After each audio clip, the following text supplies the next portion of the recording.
Asalaamu calaykum waraxmatullaahi wabarakaatu. Wiilkii doonay in uu dilo hooyadii. Halkani waa channelka Somali Islamic TV. Haddaad ka mid tahay dadka ku soo biiray channelka, waad ku mahadsan tahay. Haddaadan ku soo biirin, haddan kuu baaqayaa ee ku soo biir channelka Somali Islamic TV. Subscribe-na saar, gambaleelkana furo si aad u noqoto qofka ugu horeeya daawada mowduuc iyo barnaamijkan soo gudbino, annagana saad noo dhiirigeliso. Ku soo dhawaada mowduuc ku saabsan wiilkii doonay inuu dilo hooyadii. Waa qiso murugo xambaarsan. Waa qiso qofkii akhriya ama dhagaysta uu ilmeynayo oo ooyayo xaqiiqatan. Waa qofka hooyadii jecel, naxariista hooyadiina garanaya, xaqay ku leedahayna garanaya. Wiil dhalinyaro ah baa waxa u noolayd ama u joogto hooyadii oo cajuus ah oo weyn oo cumrigeedii gabagaba yahay. Wuxuu guursaday gabadh, laakiin gabadh xun bay ahayd. Hooyadu way weynayd, waxay u baahnayd in la xanaaneeyo, in loo qubeeyo, in musqusha la geeyo, in loo adeego, in hooyadu waxay u baahan tahay mar walba laga warqabo oo loo adeego. Gabadhii waxay dhibsatay islaantan weyn ee guriga joogta ee adeegyada noocaasa u baahan, mar walbana u yeedhaysa odhanaysa waxaan ii qabo. Kadibna waxay ka fakartay siday islaantan uga takhalusi lahayd, iskuna dhaafi lahayd. Wiilkana way jeceshahay oo ma diidi karto, ama waxaan ka wadaa wiilkana way jeceshahay oo kama tegi karto wiilka. Marka waxay keentay fikrad ah hooyadaa dil. Wiilkiiba u tagtay, waxay ku tiri niyahow hooyadaa dil oo ina dhaafi. Hooyo way dhib badan tahay, si aynu labadeenu jaanis iskugu helno oo u raaxaysano hooyada maadishid. Hawsha noocaasa wiilkii markii hore wuu qariibsaday, uuna la yaabay, wuuna ka diiday.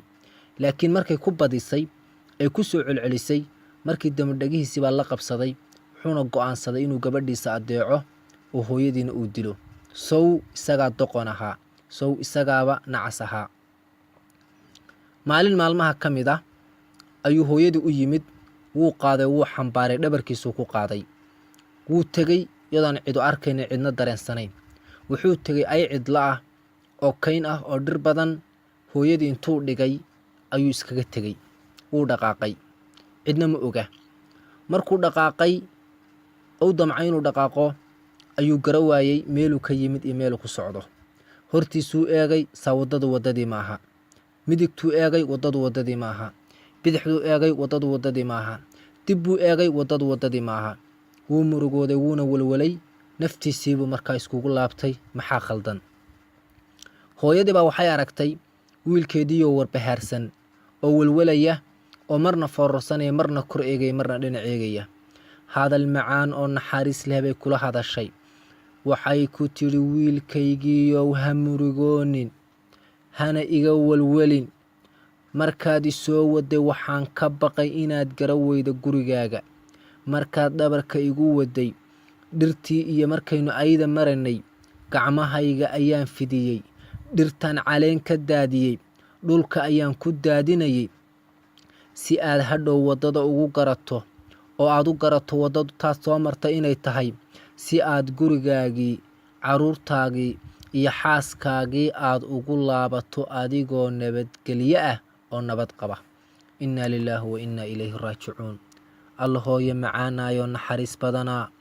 Isagu hooyadii muxuu u keenay inuu kayntaa cidlada kaga tago say ugu dhimato. Iyaduna markuu dhabarka ku soo waday, sidaysan wiilkeedu u dhib mudan oo uu u ambadin, ousan ayda u dhexgelin oo gurigiisa islamarkiiba u tago, bay waddo u samaynaysaayo wuxuu ku garto waddada u yeelaysaa. Subxaan allah, subxaan allah.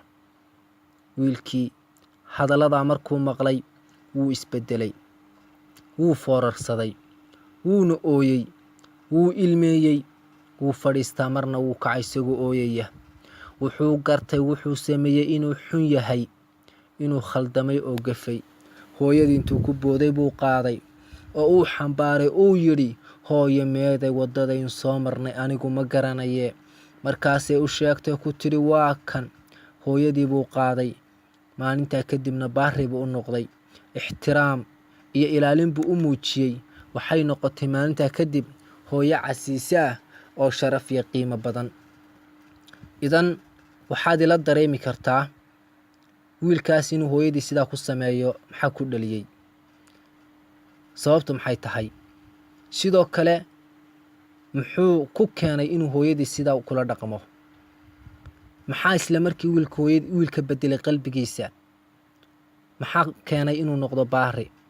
waa su'aalo jawaabahooda inooga muuqan karaan qisada dhexdeeda. intaasaan mawduuceena ku eegyahay. waad ku mahadsan tahay daawashada iyo la socodka barnaamijyadeena aan soo gudbino. haddaad u aragto barnaamijkan inuu faa'iido leeyahay, dadkana uu anfacayo, waa la wadaagi kartaa asxaabtaada, waadna u gudbin kartaa. waad ku mahadsantahay mar kale daawashadaada channelka Somali Islamic TV. waana kuugu baaqaya inaad subscribe saarto, gambaleelkana furato. maanta laga bilaabo insha Allah waxaan bilaabi doonaa, waan soo wadi doonaa mawaadiic ku saabsan dhibaatada ay leedahay iyo ciqaabta ay leedahay iyo qisooyin ku tusaya dad waalidkood caaq ku noqday ama waalidkood dilay ama caayi jiray ama damcaynay dilaan sida ninkan oo kale, si aynu iskaga ilaalino dhibaatadan aynu dareenno. waxaan ka dambaysii doonaa wanaagga ay leedahay waalidka loo baarinimo sameeyo, khaasatan hooyada. wasalaamu calaykum waraxmatullaahi wabarakaatu.